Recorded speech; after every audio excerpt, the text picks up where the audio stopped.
Physiology के जो PYQ है उसमें 2022 के पीवाईक्यू और उनके टॉपिक एक्सप्लेनेशन के साथ इसमें हम डिस्कस करेंगे। इससे पहले अगर आपने पार्ट 1 नहीं देखा 2021 के पीवाईक्यू फिजियोलॉजी के, तो वो आप अपने चैनल पर जाके देख सकते हैं। चलिए वीडियो को शुरू करते हैं। पहले जो नर्व फाइबर है उसकी रिलेटिव ससेप्टिबिलिटी काफ़ी बार पूछी जा सकती है। उसमें जो लोकल एनेस्थेटिक के साथ ससेप्टिबिलिटी है उसके लिए आपको रखना है जो सी फाइबर है वो सबसे ज़्यादा ससेप्टर है, इसीलिए आपको CBA ऐसा याद रखना है। हाइपोक्सिया के लिए BSC और प्रेशर के लिए A, B और C ऐसे लाइन में याद रखना है।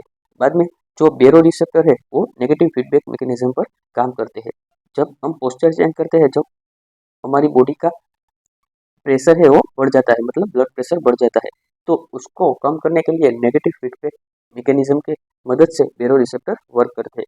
बाद में जो केमिकल सिग्नलिंग है, फॉर्म ऑफ केमिकल सिग्नलिंग, तो उसके बारे में पूछा जा सकता है। उसमें डायग्राम भी दिया जा सकते हैं, तो वो आपको डिटेल में पढ़ना है। ऑटोक्राइन क्या है? तो जो सेल है वो खुद को ही सिग्नल देता है। Auto signalling across gap junction, तो दो सेल है उसके बिटवीन एक गैप जंक्शन होता है, उसके द्वारा ये सिग्नल है वो पास करता है।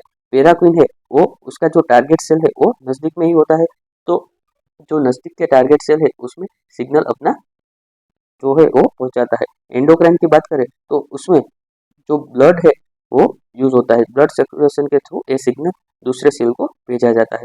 बाद में आपको हाइपोथैलेमिक थर्मोस्टेट पढ़ लेना है। उसमें अगर आपको हाइपरथर्मिया होगा तो कैसे बॉडी अपनी मैकेनिज्म दर्शाएगी और बॉडी को नॉर्मल टेम्परेचर पर लाएगी। हाइपोथर्मिया होगा तो क्या बॉडी करेंगे, ये आपको अपने आप से पढ़ लेना है। आगे का टॉपिक है कि अगर सबथैलेमिक न्यूक्लियस है उसमें कोई लीजन हुआ, ठीक है, तो उसकी वजह से कौन से सिम्टम, तो sudden violent involuntary lingering movement देखने को मिलेगी, ये आपको याद रखना है। और आप जो एंड स्क्रीन पे देख सकते हैं कि जो 2021 के पीवाईक्यू है उसका एक्सप्लेनेशन यहाँ पे दिया गया है, तो आप वहाँ से पढ़ सकते हैं। Thank you so much for watching. Channel को सब्सक्राइब करना ना भूलें।